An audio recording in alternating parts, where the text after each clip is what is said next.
Right, Roman. Yes, so I'm actually on the train now, so my introduction of Athar will be very short. Athar Abdul-Quader will speak today about the lattice problem for models of PA, continuing our series of lectures. This might be the last one in this series, but perhaps not, we will decide later.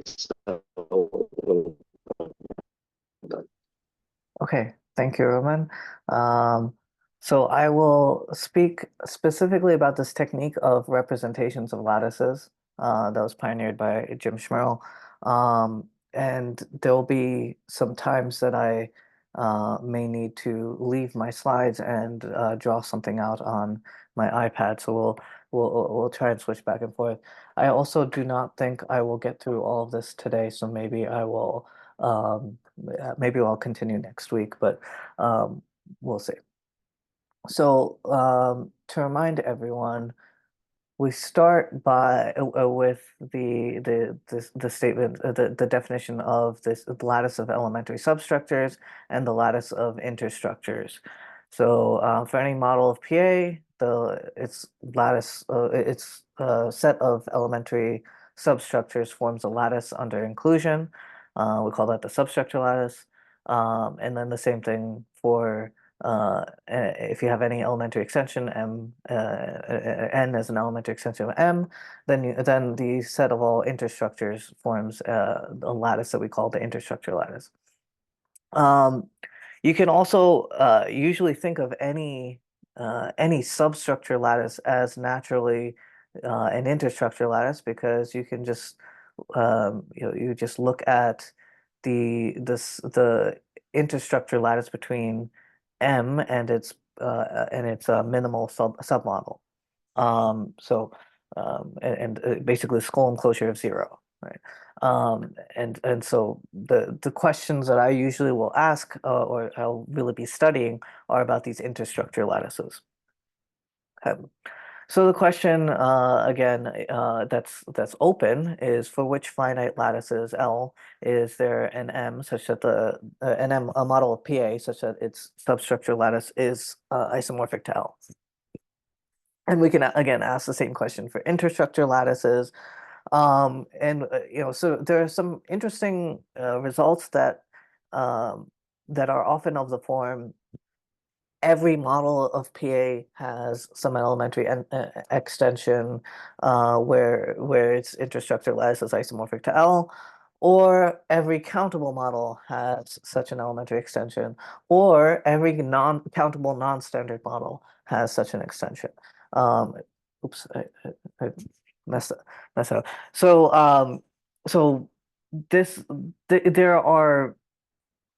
there are often results of these forms, and the question you could ask is, given some model M, can I build an elementary extension N that is isomorphic to L, where the interstructure lattice is isomorphic to L? But oftentimes the technique that you use will generalize to either all countable non-standard models, or maybe all countable models, maybe it'll generalize to all models if in the case of the techniques used by Jim and Heim in the 60s and 70s. So as Roman went through over the last couple of weeks, many results are known. For example, Mills's result on Aleph 1 algebraic distributive lattices, but the question remains open. Moreover, we want to study the nature of these extensions. So given a countable non-standard model M and a finite, well, again, given a model M, but sometimes we might say, we might specify that it's countable and or non-standard, and finite L, is there an elementary end extension where the interstructure lattice is L? Can that extension be conservative? Is it always conservative, etc.? Can such an extension be cofinal in the case of a non-standard extension? Is it neither end nor cofinal? Right? Is it a mixed extension? And so there's something that we can say when we're building. Yes, go ahead. What is Aleph 1 algebraic? Can you remind us? Okay, so let me see if I can remember this. I'm sorry. I No, it's mean, okay. It's okay. I'll see if I can remember. So algebraic means it's complete and it's compactly generated. So every element is the supremum of its compact predecessors. Aleph 1 means that every element has every compact element has countably many compact predecessors. Um, and Roman is here and can correct me if I'm wrong, but also it might be difficult for him to correct me. So yeah, you can pipe up if you feel the need to, Roman. Okay. So I'll take the silence to mean that it was more or less okay. Um, so again, what I want to think about today is today I'm really gonna do one example to try and explain this technique that Jim pioneered. And this technique really uses the countability of the model. So we will only restrict ourselves to countable models, and for them and I will this technique can be used on the standard model, but certain things will require the models to be non-standard. So um, we'll we might as well just assume that we're working with a countable non-standard model right now. Okay. Um, and again, I want to think about when I'm building such an extension, can I ensure, so I have to think about multiple things. One, how do I ensure that I get the specific lattice? And then also, how do I ensure that this extension is an end extension, for example, or that this extension is cofinal, or maybe I want to have some sort of control and say I want, I have some lattice and I want to uh, specify the rank set of the lattice. And I want to specify, and again, I'll go over that at some point of what rankings mean. But I want to specify which extensions, which interstructures are going to be end extensions, which are going to be cofinal, etc. So for the rest of this talk, again, I'm really just going to focus on one kind of construction, and I'm going to study the Boolean algebra B2. And so first, I'm going to, again, my mouse messed up. First, I'm going to uh, assume that I have an extension that is I have a model M and an elementary extension M of C, where this model is the interstructure lattice is isomorphic to B2. Then from that, I want to try and analyze the type of this generator C over M, and maybe maybe when I look at this type, I'll be able to recover certain information based on the fact that it's B2, right? So somehow the idea is that the type should know that C generates that C generates this extension that is isomorphic to that has an interstructure lattice isomorphic to B2. Then from that, after seeing that kind of information, it will tell us, okay, that is actually going to be the technique that we're going to use. We're going to try and build a type that codes exactly those properties that we recovered. I hope this makes sense what I'm trying to say. So again, I'm going to start by looking at examining a B2 extension, assuming one existed, and then studying what do we figure out about that type, and then we'll try to actually build such a type. So we'll say, okay, let's start over and let's start with a model, and now let's build a B2 extension, something like that. And along the way, these constructions that we do will motivate the main result, which will basically say that if you have if there's any extension whose interstructure lattice is some finite lattice L, then there must be certain representations of that lattice L that M knows about. Okay. And so I won't say anything about representations of lattices until I've done a little bit of legwork to try and study this kind of extension. So again, I'll remind everyone, what is this lattice B2?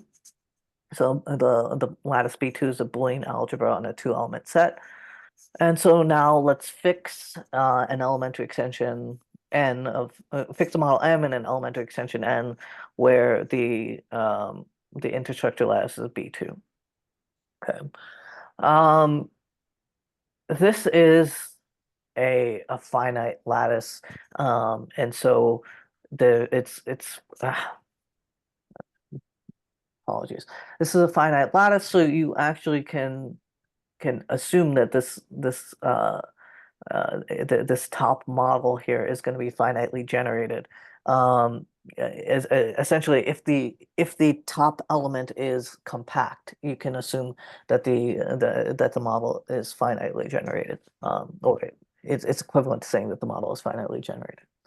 But since it's a finite lattice, every element is compact, so every single one of these uh, interstructures is finitely generated. So if I have M down here at 0, then there'll be some element, which I'll just call A again, that generates some extension M of A. There'll be some element that generates some extension M of B, and then their join, which will just be the pair of A and B, will generate the top model. And so that's what I said here on this slide. B2 is finite, each element is compact, so that means there's A and B in this top model N, so that the interstructure lattice of N over M is exactly these four models: M, M of A, M of B, and M of AB, ordered in exactly this way. Um, please, again, please make sure to stop me if I don't make any sense about something. Um, Moreover, I want to argue, and I want to make this precise at some point, that the type of the generator of n, right, this AB, the type of this AB knows that the interstructure lattice is exactly B2. Now, okay, so not sure how exact. So, how exactly can I make this precise? I want to say there's for each sort of Skolem term or M-definable function, there's going to be some formula in the type of AB that forces that Skolem term to sort of, excuse me, to sort of it kind of forces where T of AB is going to be, right? It's going to force the that element to either be in one of these four models. Now I'll say something. I'll try and make this more precise as we go on. So okay, so again, suppose C is some element of n, and let T be some term such that n thinks T of AB is equal to C. So okay, this is the lattice, right? So C has to live somewhere in one of these four models, and in particular M of C, right? The model that is generated by C, it's going to live in here as well, and so either M of C is just M, or it's M of A, or it's M of B, or it's M of AB, and so the goal over the next couple of slides is to show that there's going to be something in the type of AB which uh, which kind of forces one of these four situations to happen. Okay. And so let's take this case by case. So suppose T of AB is equal to C and C is in the ground model M. Well, in that case, you just look at all of you let X be this set that's defined by the sentence T of X is equal to C, or the formula T of X equals to C. Um, this is right. So so n it thinks t of AB is equal to c. I didn't say this, but I meant for t to be an m-definable function. Could be we could think of it as a Skolem term in the sort of, but we allow for parameters from m. All right, so an m-definable function, and so this is an m-definable set. It's infinite. It has to be infinite because a and b are not in M, right? And but a and b satisfy this definition. So n thinks that a and b is an X, um, and very clearly m thinks that t is constant on X, right? And so when I say that that the type of AB that that each one of that these are the four options. Sorry. When I say that the type of AB knows that these are the four options, I mean that, for example, if there's some formula in the type that forces this term or this m-definable function to be constant. Um, and this is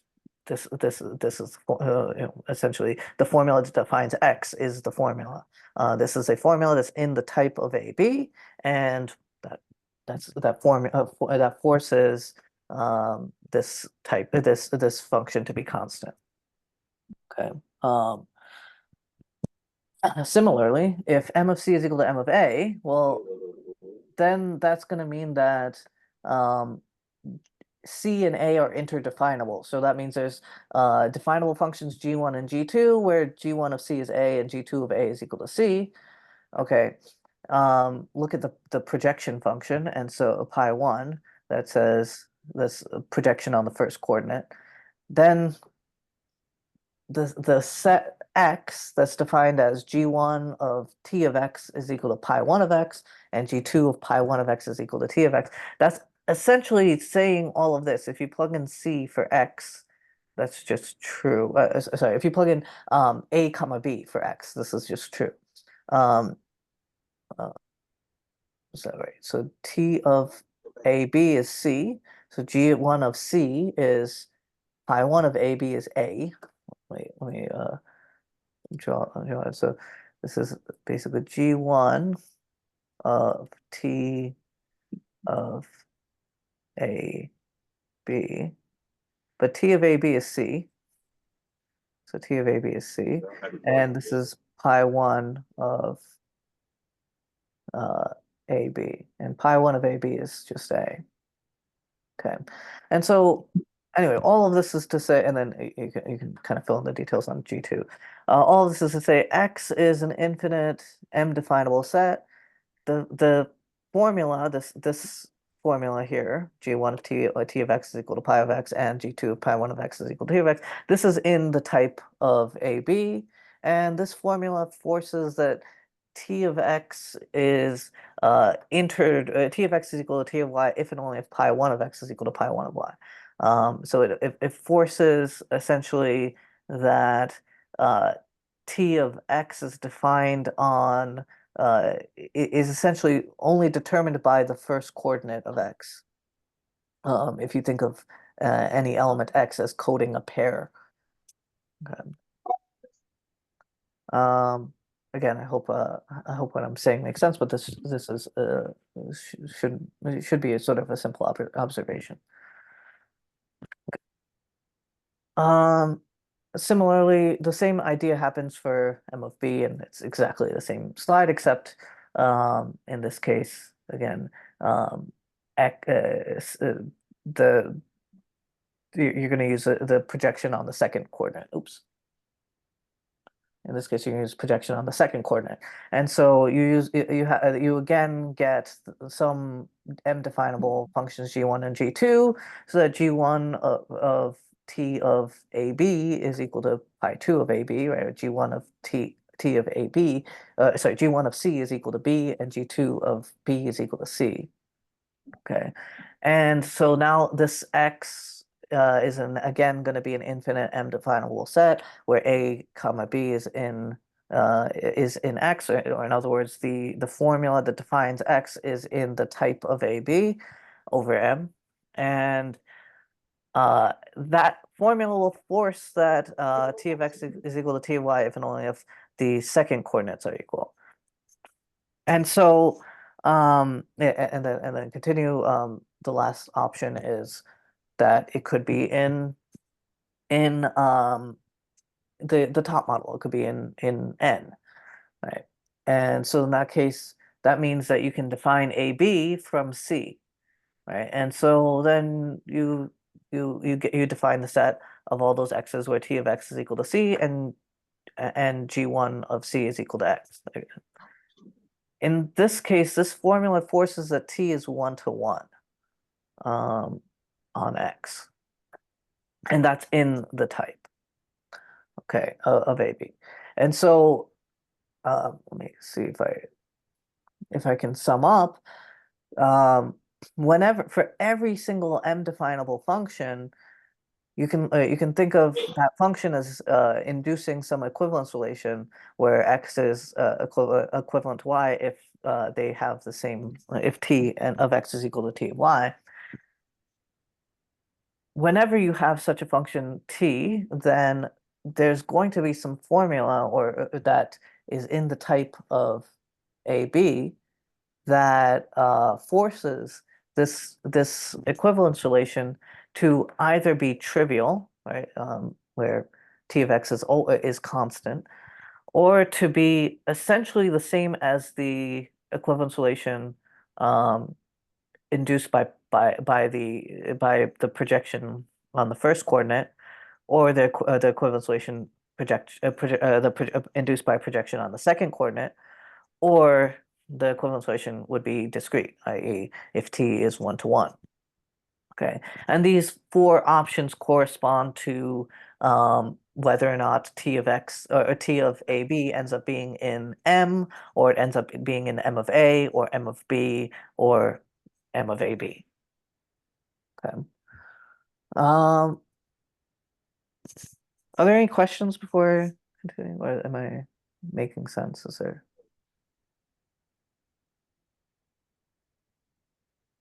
Okay. I'm worried that I may be going faster than I intended, but that's okay. So just to kind of uh, reiterate this, this is my mouse always messes up. This is what I mean when I say this type knows that this is the lattice. Every single m-definable function will have some formula that forces one of those four options, and those four options are essentially going to ensure that that each element in the extension is in one of these four models. Okay. So again, we have this kind of these sort of four, they're kind of these four canonical equivalence relations that we're going to use, and that's the whole point is if we're able to generate this extension that realized B2 as an interstructural lattice, then then every Skolem term or every m-definable function would be sort of would can on some large infinite set could somehow be thought of as being one of these four canonical equivalence relations. And so this leads us to the definition, the main definition that that Jim came up with, or that Jim studied, and there'll be another observation that gives us some of what we will do with from Jim's work. So for any set X and any finite lattice L, well, for any set X, we can look at the lattice of equivalence relations on X. And the top element of this lattice is the trivial relation. So it's denoted as 1x, which is the equivalence relation where everything is equivalent to everything else. The bottom element is the discrete relation, and this is the equivalence relation where everything is equivalent, where the equivalence classes are just these singletons. Okay. Um, and uh, this is an equivalence way. This is a lattice under inclusion. Um, a representation of a lattice L is a essentially a one-to-one function from L into this equivalence relation, so into this lattice of equivalence relation, so that for each element of the lattice, we pick out some sort of equivalence relation with the properties that the bottom element of the lattice gets the trivial relation, so the bottom element of the lattice gets sent to the top element of the lattice of equivalence relations. The top element gets sent to the bottom element of the discrete relation. And then if you have a join, joins become meets. I think I said that right. Right. Or soups become ints. So alpha of x join y becomes alpha of x meet alpha of y. And so again, a representation picks out these specific equivalence relations on X, one for each element of the lattice. And the way I read this condition is, let's just think about elements that are comparable. If X is less than or equal to Y, then X join Y is just Y. We want to make sure that alpha of Y is going to refine alpha of X. Right, if x is less than or equal to y, we're gonna want to make sure that alpha of y is equal to alpha of x intersect alpha of y, basically. And so we want to refine as we go up the lattice. So this is going to be the key representation that we define, and this is essentially coming directly from what we just saw in the example where we assumed that the extension was B2. So for any, we can make this definition inside any model of PA. You look at the set of codes of pairs x comma y, where x is less than y. This is somewhat arbitrary. You could define it either way, and then you'll just get a slightly different ranking on the lattice. But I'll say something about that later on. We define the representation so that alpha of 0 is trivial, alpha of 1 is discrete, and that I meant to make these pairs. The pair A1, A2, and the pair B1 and B2 are equivalent according to alpha of A, if and only if the first coordinates are the same. And this is essentially saying, right, so again, let me, I apologize, these should be angled brackets here and here, because it's a relation on this set of pairs, and I always make this mistake. I apologize, where I go back and forth between the two different notations. So I apologize. This is essentially saying that alpha of A is the equivalence relation induced by the projection on the first coordinate, and alpha of B is the equivalence relation induced by projection on the second coordinate of this pairing function. Okay, and so then it's not too hard to then see that if you have let me look at alpha of it's not too hard to see that this is a representation now. Apologies. That alpha of A union B or A join B should be alpha of A intersected with alpha of B. A join B, right, in your lattice, right, the lattice has A here and has B here, and then zeros down here. A join B is 1, and so alpha of 1 is discrete. If you look at alpha of A and alpha of B, if two things are equivalent according to alpha of A and they're equivalent according to alpha of B, then they have the same first coordinate and they have the same second coordinate, and so they're just equivalent. And so it's not too hard to see that this satisfies the definition of a representation. Okay. All right, more definitions. Suppose alpha is a representation of any lattice. I was hoping Jim was here because I wanted to ask him, but okay.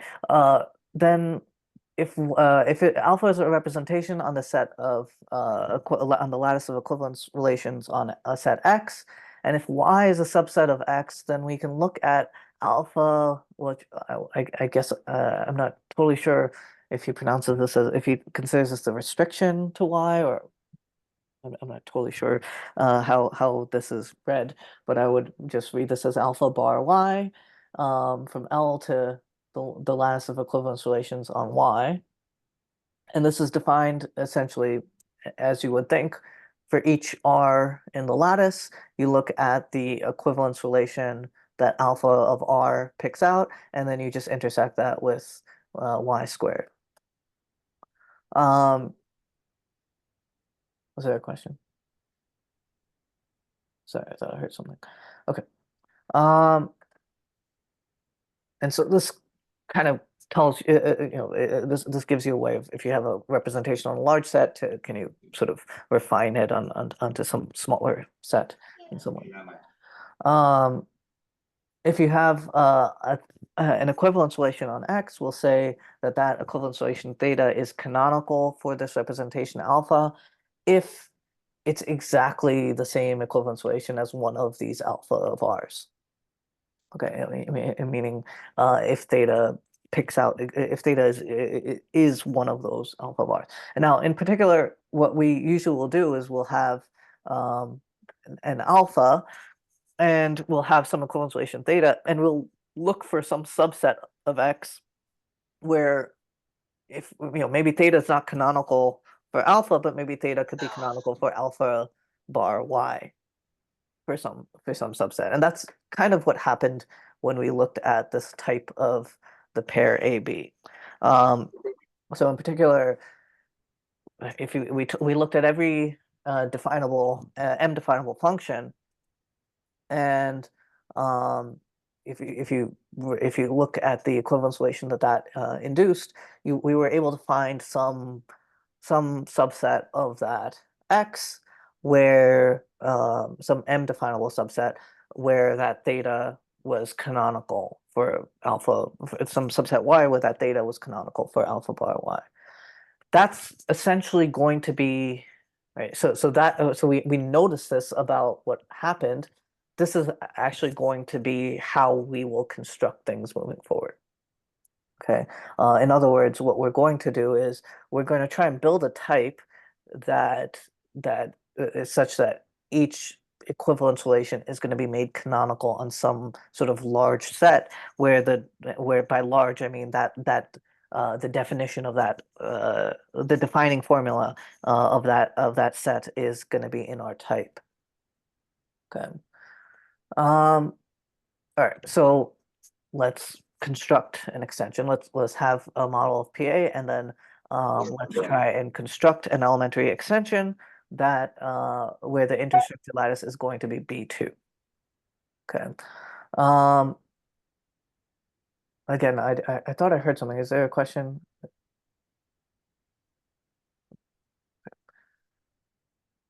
could just be background noise.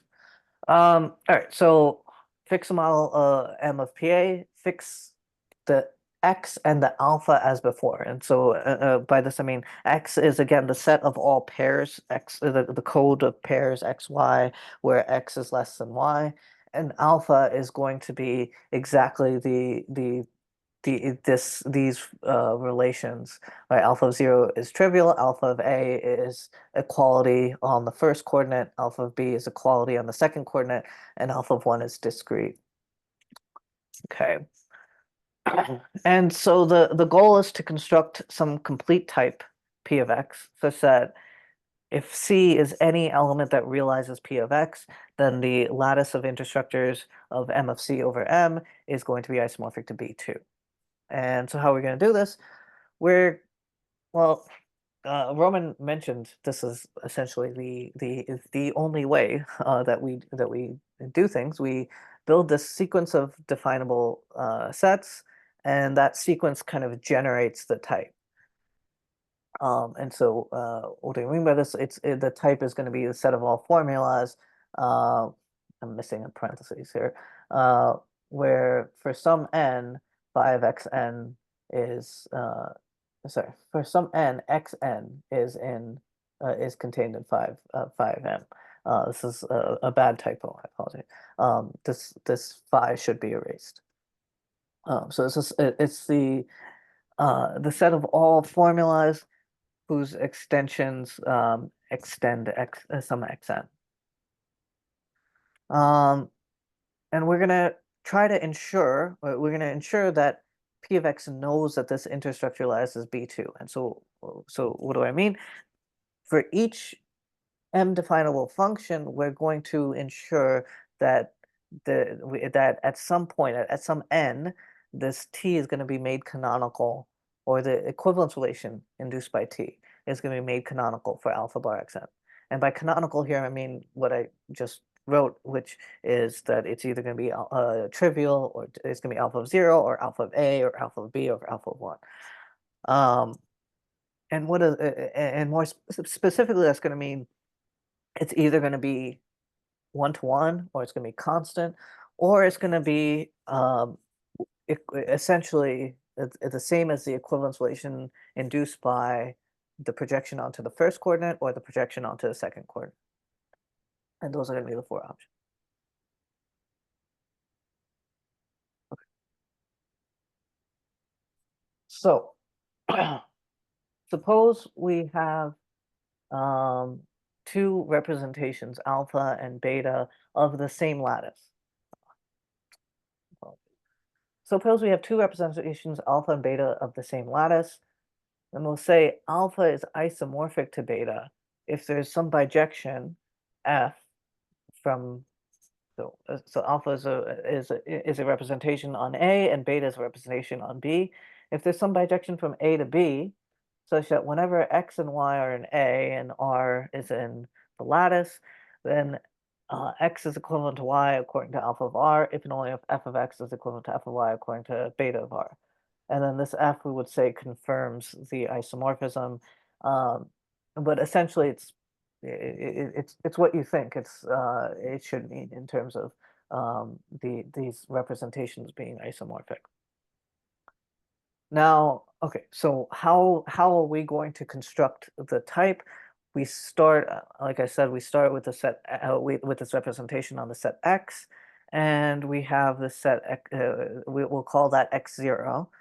We wanna construct the sequence X0, X1, etc. And how are we going to do this? Well, we're going to enumerate the definable equivalence relations, and we're going to try to find some subset of X or of Xn at some point, so that this equivalence relation is going to be made canonical for alpha bar Y.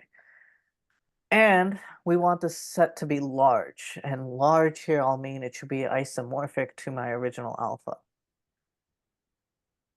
Now I'm stating this as essentially a statement that for any m definable theta we can do this.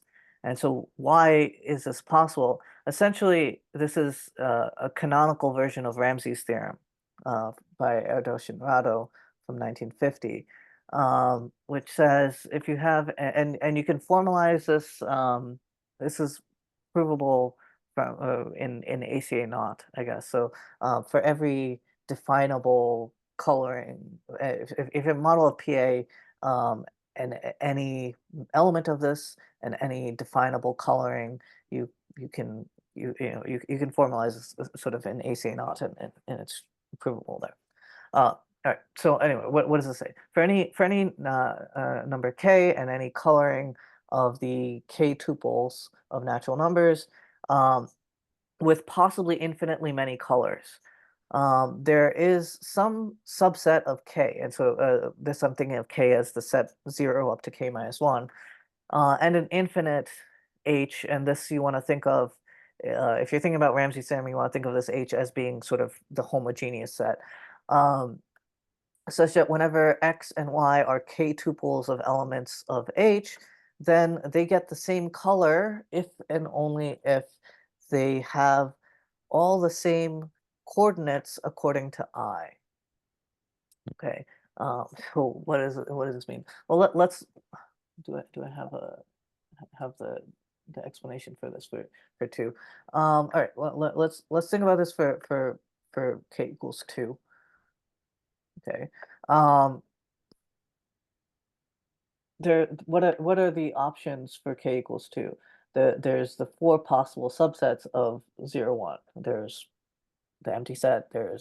Um, there's just 0, there's just 1, and then there's just 0, there's 0, 1. Right. If you take if your I is the empty set, then this is saying the C is essentially going to be constant. If your I is 0, 1, then this is saying that your C is going to be 1 to 1 on H, or on H squared. If your I is 0, then this is saying that C of X is equal to C of Y if and only if X0 is equal to Y0. Right? And that's equality on the first coordinate. And if your I is 1, that's equality on the second coordinate. And so in other words, this is essentially saying that this is alpha of 0, this is alpha of A, this is alpha of B, and that's alpha of 1. Uh, and this is canonical Ramsey's theorem. And so you can think about this a little bit. I won't say more, but this result can essentially be used for constructing Bn for any Boolean algebra n, for any n for the Boolean algebra on any n element set. Um, so let's get back to just defining this type. Um, we enumerate the definable equivalence relations, the m definable equivalence relations as theta 0, theta 1, etc. And given some set xi, and we're assuming that alpha bar xi is isomorphic to alpha, we're going to find some large xi plus 1 where theta I is going to be canonical. And moreover, I should have also said, moreover, we're gonna assume that this also holds, that this xi plus 1, alpha bar xi plus 1 is going to be isomorphic to alpha. And essentially we can do this because of canonical Ramsey's theorem. And that that is going to generate our type. So that gives us our sequence, and that sequence generates our type P of X. And I claim that this type P of X is complete. Okay. So how do we show this? So if we have a formula, we're going to look at we want to decide, okay, is this formula going to be in P of X, or is this negation going to be in P of X? And I'm suppressing parameters everywhere. But you know, this is a formula, possibly includes some parameters from M. And so you define the equivalence relation where xy is in theta if and only if phi of x and phi of y have the same truth value. And so theta has exactly 2 classes, right? The classes where classes where phi of x is true, and the set of a class of those x's where phi of x is true, and the class of those x's where phi of x is false. And so but alpha of A, alpha of B, and alpha 1 all have infinitely many. And so if you try, if you have some set x, if you look at x0, for example, theta theta has intersect x0 has at most 2 classes. If we refine it, then it it it would either have 0, 2, or just 1 class. If you're going to make it canonical, it cannot be, you cannot like add classes to it. So if you make it canonical, it's going to be trivial. at some point. And so, in other words, at some point for some xi, it must be the case that all of those x's in xi are where 5x is true, or for, and this should be a lowercase x, all those x's in xi, 5x is going to be false. And so, in case one, 5x is going to be in p of x. In case two, not 5x is going to be in p of x. This condition that well that this I want to think about this in particular, like the fact that this is a very simple equivalence relation to define, and it has exactly two classes. We needed to be sure that none of our equivalence relations had exactly two classes. We need to make sure that when we made it canonical, it had to become alpha of 0. It had to be this trivial relation. Okay. So hold that thought. I'll come back to it. So that ensured that the type was complete. So suppose we have an element that realizes this type. How do we show that this interstructure lattice is exactly B2? So I want to I claim that, oh, so let's C be this you can decode the pair from C. You look at pi1 of C and pi2 of C, and we call that A and B. And so let A and B be such that the pair AB is equal to C. And then I claim that this lattice is going to the lattice of M of C over M is going to be exactly M of A, M of B, and M of C. These are going to be exactly the um, uh, four models in this interstructure lattice. Okay. So and it's there's a bit to show. First of all, we have to show that these are all distinct. We have to show that any other model, any other interstructure must be one of these four. Um, and then we have to show that it's actually ordered in the way that we're saying it's ordered, right? In other words, that M is elementary in M of A, which is elementary in M of C, and M is elementary in M of B, which is elementary in M of C. These are all sort of immediate from the definition of A, B, and C. But we'd also need to see that M of A and M of B, their intersection is M. All right, so let's think about this a little bit. So let's let D be some element of M of C, and suppose that T of is a M definable function where T of C is equal to D. At some point in our construction, we made T induces some equivalence relation, and we make that equivalence relation canonical. And so I claim that in other words, that equivalence relation is canonical. That means that T of x is equal to T of y if and only if x and y are equivalent according to one of these alpha vars. Right? In other words, if and only if x and y are if maybe if r equals 0, it's just T of x is always equal to T of y. If r is equal to 1, maybe T of x is equal to T of y if and only if x is equal to y. And if r is equal to a, then maybe T of x is equal to T of y if and only if their first coordinates are equal, etc. Okay. So I have this. I list this as an exercise because I think I can kind of do this quickly off to a side. So let me switch over for a second. So let me where is my control? So let me pause there. So I want to ensure that the lattice of M of C over M is isomorphic to B2. And again, that's going to be M of C, M of A, M of B, and M. I want to ensure that the lattice is going to look like this. So let's suppose that D is an M of C. And I claim that it must be the case that M of D has to be one of, well, I'll just say has to be in M of is in M. It's one of M, M of A, M of B, or M of C. Okay. And this is really bad handwriting. Apologies. Okay. So how do we see this? Well, we let M of C think that T of C is equal to D.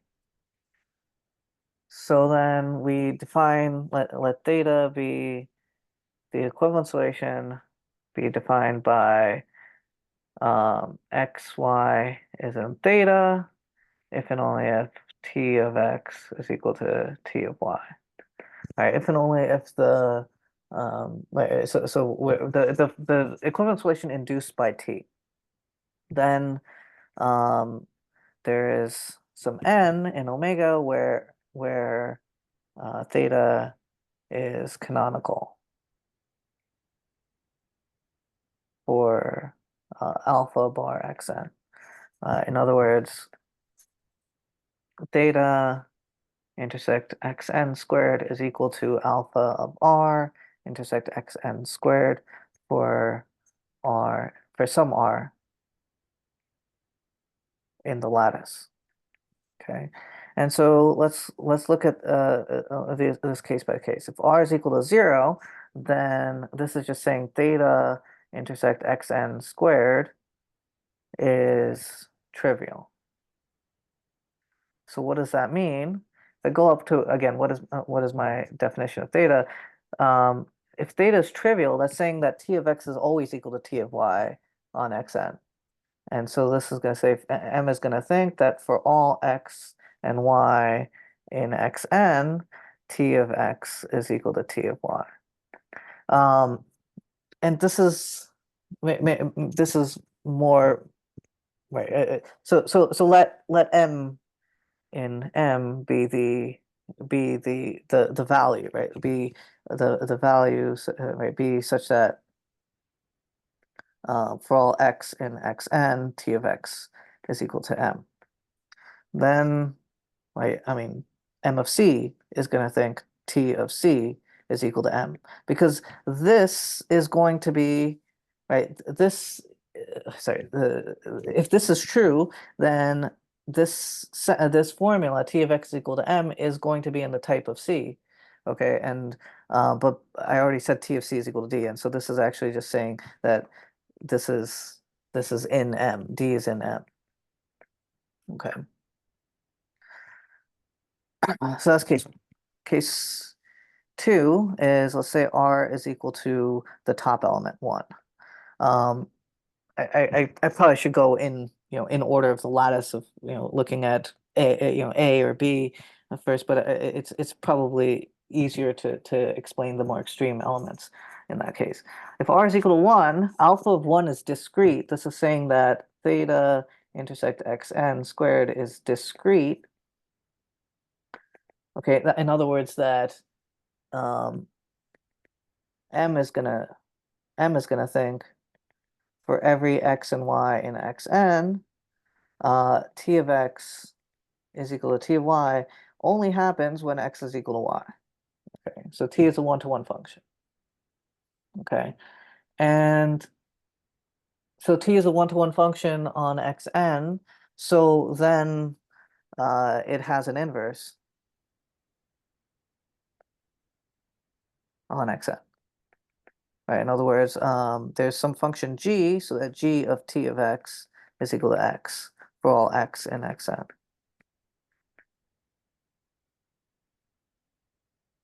Right. And this is definable. Like there's a definable function g where g of T of x is equal to x. Um, I'm running out of time. I apologize. But again, this is going to now be in the type of C. And so this is, so in other words, M of C is going to think that G of T of C is equal to C, but T of C is D, right? And so this is going to say that M of D, C is going to be an M of D, but if D is an M of C and C is an M of D, then they're actually generating the exact same model, right? I mean, M of C is the top element anyway, right? A D can't generate anything more than M of C. So that's that case.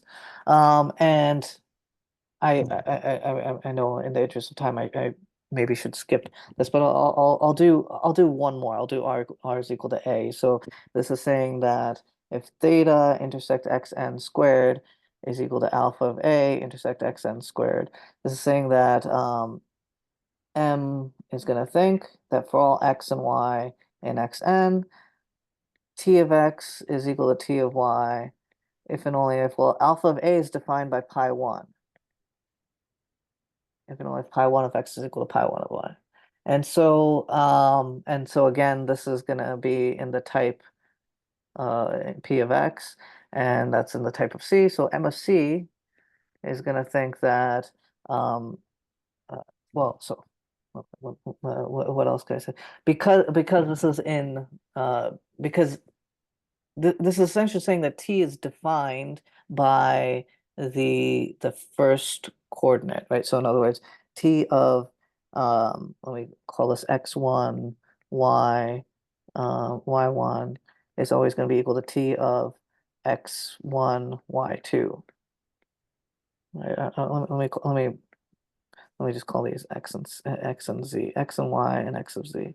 For any y and z, right, on xn, M is going to think this, right? And so um, there's going to be then you'll be able to essentially recover x from t of xy, right? And so so in other words, it's not so much that there's an inverse function, but there's a function that kind of, since t is constant on the sort of pi 1 slices, then there's going to be a way to invert that part of the idea. So in other words, there's going to be a way to say for all x in xn, g of t of xy is equal to x. Okay. Um, and so what does this mean? This is going to say g of d, and this is going to, again, this is going to be in the type of um, this is going to be in the type of C, right? I mean, so this is going to be in the type of C. So you know, I guess I want to write this slightly differently. I want to refer or use this as the using the pi 1 the projection function, but this is going to say g of d is equal to a, and so you'll similarly be able to define you'll similarly be able to define B from D if R was um, if R was if R was if R was B. Um, I hope this makes sense. Are there any questions? Okay, so then let me head back over to my slides. Okay. Um, I'll skip this argument that M of A and M of B, their intersection is exactly M, but it's also worth thinking about why we only needed to consider the finitely generated submodels here. That sort of if you think about it enough, you'll sort of see essentially that there's every uh, if K is in the sublattice, if K is in this interstructure lattice, then it's generated by its finitely generated submodels. But there's only four of them possibly, and so there's not that's it's worth thinking about that, but I'm not going to say too much more. Okay. Um, so let's get back to some definitions, and so this definition goes back to Jim from 1986. Suppose alpha is a representation of some lattice L, and this is alpha has the zero canonical partition property, or is zero CPP if for each element of the lattice, alpha of R does not have exactly two classes. And said earlier to put a pin in that idea, this is the definition. The reason for this definition is essentially when we're constructing the type to make sure that that type is going to be complete. And the argument was what I gave a little bit earlier about that you look at each the equivalence relation induced by a formula phi of x, and then you either get these two classes. If you ensure that alpha bar never has two classes, then when we make it canonical, we make that equivalence relation canonical, it will have to go down to one class, which will be the discrete relation. Sorry, the trivial relation. Alpha has the n plus 1, or alpha is n plus 1 CPP, and this is inductively. If for each equivalence relation theta, there is some subset of x, y, there's a set y, where alpha bar y is n CPP, and theta is canonical for alpha bar y. Okay. I'm not going to say too much about this definition right now, but all I'll say is actually the alpha that we used was NCPP for every single n. And to see that it was NCPP, essentially you just need to see that it's 0 CPP, and that every time you refined it, you refined it with something that was isomorphic to the original one. Right, and so because you had some subset where that was 0 CP, that was isomorphic, that subset that subset was 0 CPP, in which case your original thing was 1 CPP, and then inductively you get every n. And so again, what did we actually use for each alpha? For each one of these xi's in our sequence that we're building this type P of x, we made sure that alpha bar of xi was actually 0 CPP. And that's we actually didn't say anything about it being NC. That's actually all we needed, is that each one was 0 CPP. And then we had that we actually had this very strong property that alpha bar xi was isomorphic to alpha each time, and this theta was canonical. Actually, all we just needed was that every single time we would find some, for each theta, we'd find some xi where we could make it canonical. Okay, and this motivated this definition, which I didn't attribute, but this definition should be attributed to Jim in from his paper from this year, which I'll say, maybe I'll say something about next week. So I think I'll say something here, and I'll state the theorem, and then I'll stop. So let M be a model of PA and L a finite lattice. Alpha is an M representation if alpha and X are just both M definable. Okay. If X is a definable set, then by EQ of X relativized to M, we mean the lattice of M definable equivalence relations on X. Excuse me. And then a set C is a set of, or an M correct set of representations of L if, I don't know why I said E. If C is a non-empty set of 0 CPP representations, 0 CPP M representations. Okay. And again, 0 just means that alpha never, that none of the alphas have exactly two classes, right? None of the alpha of R's have exactly two classes. And whenever alpha is a representation in C on subset X, and theta is some equivalence relation on X that's M definable, I should say Y is also M definable. There's some M definable subset Y where alpha bar Y is in this set C, is in this family of representations, and theta is canonical for alpha bar Y. Okay.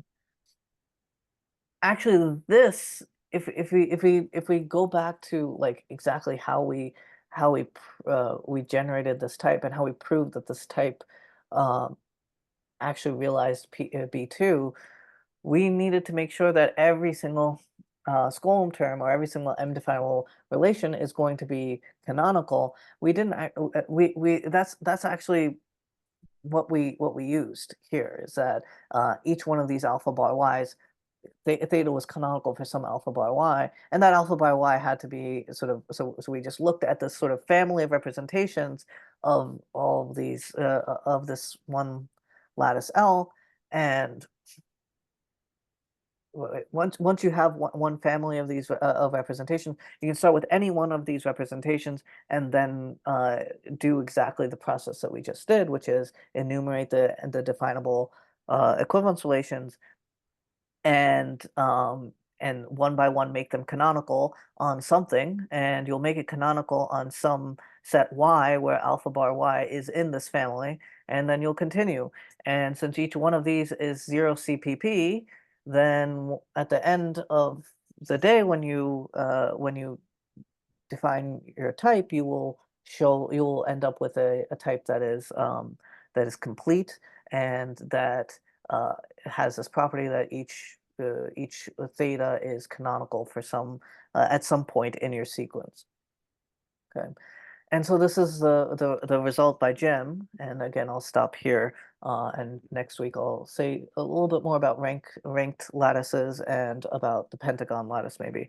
So the theorem by Jim is that if M is a model of PA and L is a finite lattice, if you have any elementary extension where this interstructure lattice is isomorphic to L, then there is some family M correct set of representations of this lattice L, and vice versa. If you assuming you start with a countable model and you have some M correct set of representations, then you can do exactly the process that I just outlined to realize an elementary extension whose interstructure lattice is exactly L. And so with that, and the proofs of these are somewhat involved, but it's exactly what you would think in terms of the generalization of kind of the argument that I gave here and what I sketched out on the iPad. Um, and so it's a very nice argument, and I really like this. This is in Jim's recent paper about the pentagon lattice, but it's sort of it was sort of like a side result that was not the main feature of that paper, but I really liked this result, so I want to mention it today. So with that, I'll stop here and I'll take questions. So I apologize for going over a little bit, but it's it's my seminar, so I can I can do that, I guess. So I'll stop and I'll take questions.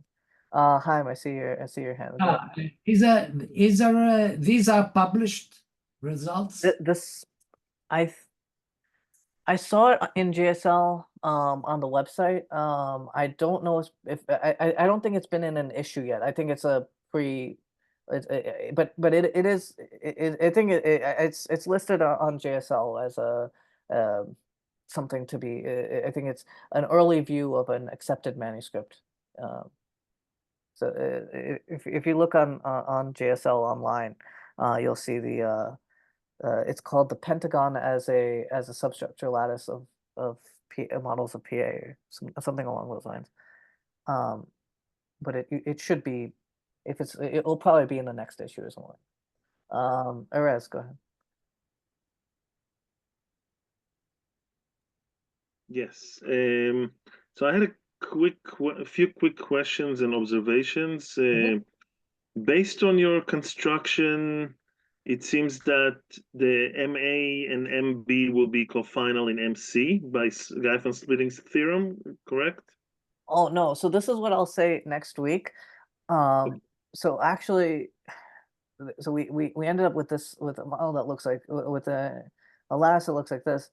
Um, Based on this construction, actually the MB is going to be cofinal and the MA is going to be a cut, and M is going to be a cut of MA. So it'll look like M is going to be down here, and then uh, A will be somewhere here and B will be somewhere here. I'll say more about this, but essentially, if you think about how this this the thing that said like I started with XY where X is less than Y. Mhm. Um, And then I said, okay, so this is actually going to be this is actually going to be in the type of C, the statement that x is less than y. The pi 1 of C is less than pi 2 of C. And so that's going to tell you that A is going to be less than B. And then the idea that B is cofinal in M of C, I'll have to, really examine that more closely next time. But yeah. Okay, now in terms of the number of types you can construct, I guess you started almost with arbitrary formulas. So does that mean that you can continue many different types, satisfying different, That's yeah. a really good question. So the answer is yes, but not through these means. Not saying that you can't do it through these means, through the using representation and all that, but actually through Heim's work, that you already know that there's continuum many different types that you can construct, because there's continuum many different minimal types, and if you can realize this as a minimal type p of x and a minimal type q of x, and so then if there's continuum many different ones, you can. There's a little bit more work, but you can do this is in Heim's paper actually. I think that there were continuum many different minimal types. That's a Thank good you. question. But yes, it is very arbitrary, and essentially yeah, I'll leave it at that. Laurie, you had a question. Yeah, thank you. That was really nice exposition. Thank you. There's something from earlier that you made a point of saying that M, the big model, knows that its interstructure lattice looks like B2. I can't remember exactly what you meant by that. So what do I mean by that? Let me. If you give it the small model, then maybe it would know it. Is that it? I mean that the type of this generator over M knows this. What do I mean by that? I mean that every single M definable function, right? So what all the elements in this big model are defined by some M definable function T of AB, right? And so every single one of those M definable functions is going to be made to be canonical in the sense that I mentioned, and there's going to be a formula that forces it to be canonical. There's going to be a formula in the type of AB that forces this T to be canonical, and then this is what I was going through over in these 4 slides of. So, for example, this formula is going to be in the type of AB, and it's going to say that this is going to force this function T to be 1-to-1.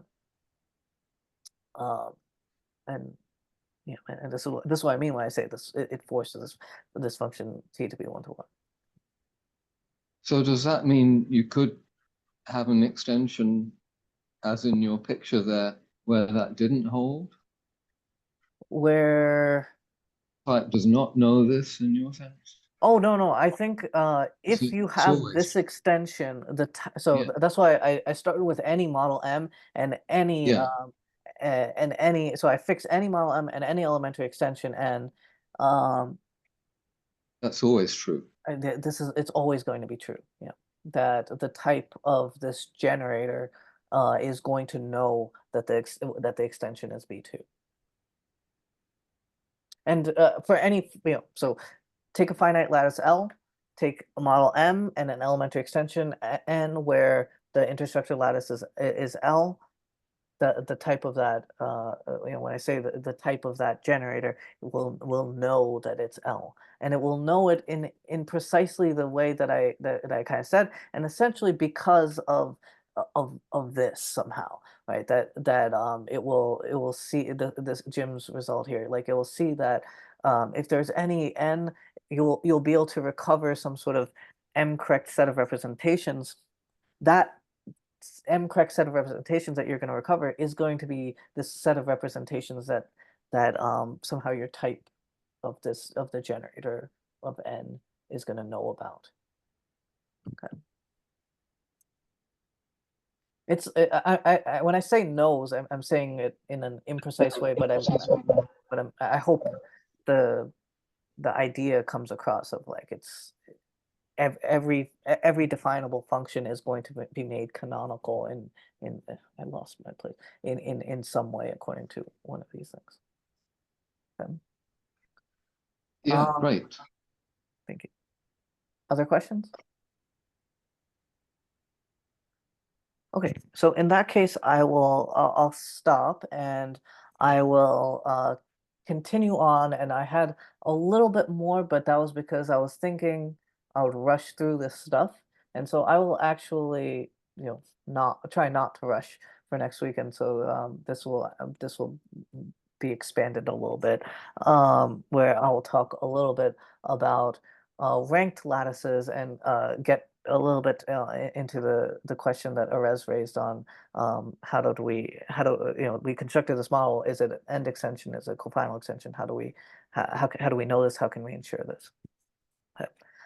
Thank you all for your attention. I'll stop